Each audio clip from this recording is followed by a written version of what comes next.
शान्तिनगर गाउँपालिकाको नगर भेला गरिरहेका छौँ। यो यसैमा आफ्नो काम यसको धेरै महत्त्व छ।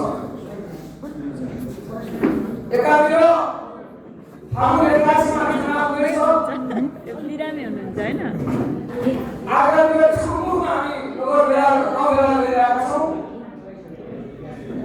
अर्कोतिर देशमा यहाँका शासकहरू जनजीवितहरूको एउटा आँधीले बढाएर आक्रमण गरिरहेको अवस्थामा 84 मा आउने निर्वाचन 82 मा 21 मा गरिरहेको परिवेशमा शान्तिनगर गाउँपालिकाको प्रथम ऐतिहासिक भेलाले निकै महत्त्व यसको एउटा चाहिँ इतिहासमा सुनाम बदलाउनेछ भन्ने आशा राख्न चाहन्छु, विश्वास गर्छु।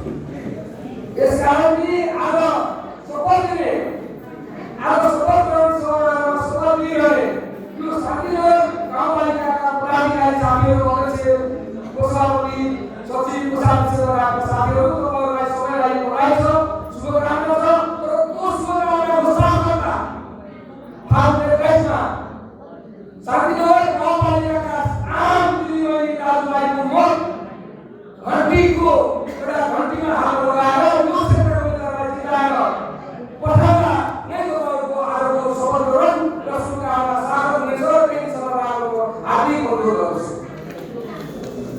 आज इतिहासले पुराना शक्तिहरू र नयाँ शक्तिको बिचको टकरावमा छौँ हामी। पुराना राजनीतिक दलहरूले हामीलाई चाहिँ एउटा अधिकार त दिए, देशमा व्यवस्था त गरे, तर नेपाली जनताको अवस्था र देशको अवस्था उठाउन सकेन। त्यसकारण देशको एजेन्डा बदलिसकेपछि, देशको गन्तव्य बदलिसकेपछि, मुद्दा बदलिसकेपछि पुराना राजनीतिक दलहरूले उनको नै एउटा नीति विचार र उनीहरूले पार्टीका दलका विचार बदल्नु पर्यो। तर त्यो यतातिर लागेन, उल्टो देशलाई चाहिँ तपाईँको पानी चुने खाने सिन्डिकेट प्रणालीबाट देशलाई चलाउने र भागवटाको राजनीति गरेर राष्ट्रको दोहन गर्ने यो देशलाई गैरी लगाएको र पुरा खानाको आफै हिसाबको रूपमा विकास गर्ने पुरा राजनीतिक शक्तिहरूले गरे। त्यसकारण आज यो सजिलोभन्दा सजिलो दिशामा लागेको कारण आज राष्ट्रिय स्वतन्त्र पार्टी नयाँ शक्तिको जन्म भएको। राष्ट्रिय स्वतन्त्र पार्टी एउटा पार्टी मात्रै होइन, एउटा न्यू क्रान्तिको अभियान हो। राष्ट्रिय स्वतन्त्र पार्टी एउटा पार्टी होइन, नेपाली नेपाली पार्टीको उमेर बनेको पार्टी होइन। यो इतिहासको एउटा परिवर्तनको नयाँ एउटा इतिहास लेख्नेवाला चाहिँ एउटा सङ्ग्राम गर्ने इतिहासको एउटा विचार गर्ने युगको एउटा आवश्यकता जोड्न आएको त्यो युगको नेतृत्व गर्ने युवाका नयाँ पुस्ताको एउटा आवाज गर्ने एउटा अभियान हो। यो क्रान्तिको एउटा अभियान हो। त्यसकारण हामीले आजदेखि के आफूलाई गर्व गर्नु भने तपाईँ हामी सबै पदाधिकारी मात्रै होइन, आज सिङ्गो यो राष्ट्रिय स्वतन्त्र पार्टीका सदस्यहरू यसका सदस्यहरूले गर्व गर्नुपर्छ। हामी आज एउटा नयाँ इतिहास देख्दैछौँ।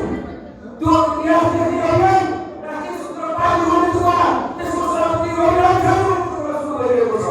त्यो अभियान भनेको आजसम्म हामीले देशको व्यवस्था बनाउने काममा पुराना राजनीतिक दलहरूले गरे।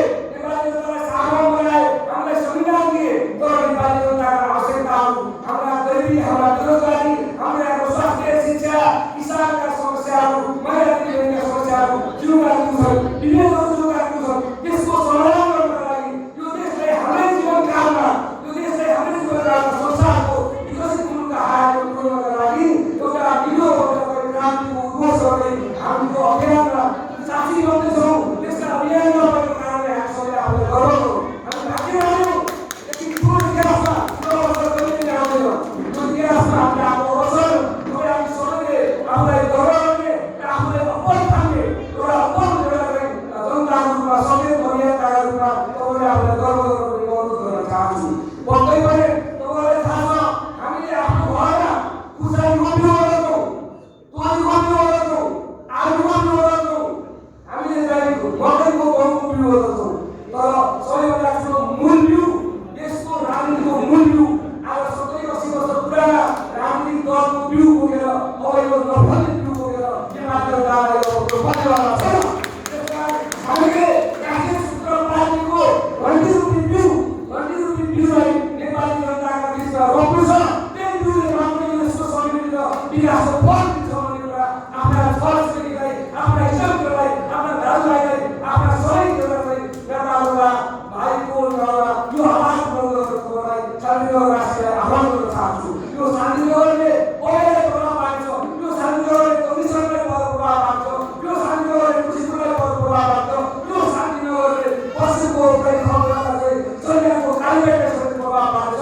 त्यसकारण यो घटी रुपी राष्ट्रवादको बिउ अब यो जनताको बिउ हो, यो समृद्धि र विकासको बिउ हो। यो बिउलाई पुगेर गाउँ गाउँमा जाउँ, जनताको बिचमा जाउँ, यही बिउ छोडौँ। अब पुराना पार्टीहरूको बिउ टिक्नेवाला छैन। त्यो किसानहरूले अब नयाँ बिउ जनताले ल्याएर खोल्नुपर्छ। त्यो नयाँ बिउ लिएर राष्ट्रिय स्वतन्त्र पार्टी आएको छ। यही अभियानका साथमा यो किसानलाई अनुरोध गर्दछु। तपाईँलाई थाहा छ, बेतर बसेको गाईलाई, बेतर बसेको भैँसीलाई, बुढी भैँसी र बुढी गाईलाई, बेतर बसेको बुढी हुन्छ नि, त्यो गाईलाई जति माया गरे पनि, त्यो बुढी गाईलाई, त्यो बुढी भैँसीलाई जति माया गरे पनि, जति बुढो पाए पनि त्यसले फेरि त्यो गाई तपाईँको दुध दिनेवाला छैन। त्यो फेरि तपाईँको त्यो गाईले धेरै दुध दिनेवाला छैन। त्यो बेतर बसेको गाई हो, बेतर बसेको भैँसी हो, त्यसलाई पाल्ने बाहेक हाम्रो काम छैन।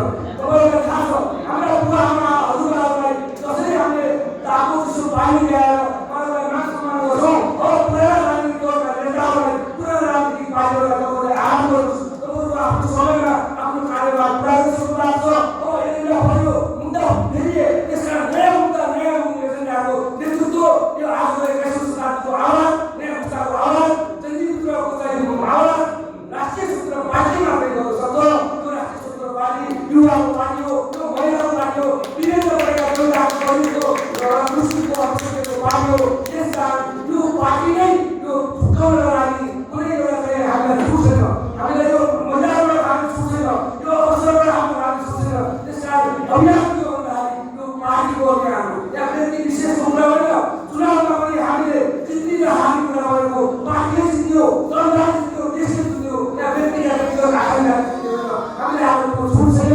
त्यसकारण अब पनि फेरि पुरानो पार्टीको सबै आयो, पुरानो पार्टीले फेरि जित्यो भने हाम्रो देशको भविष्य, नेपाल जनताको भविष्य, हाम्रो पुस्ताको भविष्य, हाम्रा छोराछोरीको भविष्य, यी भर्खर जन्मेका बालबालिकाको भविष्य अरू 50 वर्षपछि पर्छ। देशले हार्छ, जनताले हार्छ, हाम्रो पुस्ताले हार्छ। त्यसकारण त्यो हार्ने छुट राष्ट्रिय स्वतन्त्र पार्टीको नेताहरूलाई छैन। हामीले एक सेकेन्ड पनि हार्नु होइन। हामी औलादमा भएर नेपालमा 151 सिट राष्ट्रिय स्वतन्त्र पार्टी ल्याउँछ, बहुमतको सरकार बनाउँछ र त्यही सरकारले नयाँ नेपालको एउटा नेसनल बिल्डिङको एउटा देशको चाहिँ समृद्धि र विकासको खाका नयाँ इतिहास ल्याउने एउटा चाहिँ चरणमा त्यो घोडा हाल्नुरहेका छौँ। आजको समयले युगको मागले हाम्रो जिम्मेवारीमा त्यो जिम्मेवारी सुनेको छ। त्यो हाम्रो काममा यही कुराहरू राख्दै म यहाँ सबैलाई त्यही दिशामा 1 मिनेट पनि नगर्दै आराम गर्नुहोस्। हामीसँग समय एकदम थोरै छ। आजको दिनबाट धेरै भन्नु परे फागुन 21 मा चुनाव हो, 7 दिन मनोनयन गर्न हो। हामीसँग 1.5 महिना पनि हामीसँग बाँकी छैन। त्यसकारण यो 1.5 महिनामा धेरै काम गरौँ। यो इतिहासले हामीलाई धेरै महत्त्वपूर्ण अवसर ल्याएको छ। यो अवसरमा सुन्ने होइन, भागेर अल्छी गरेर यो अवसरलाई सदुपयोग गरेर नेपाली जनताको नारी पुस्ताको इतिहास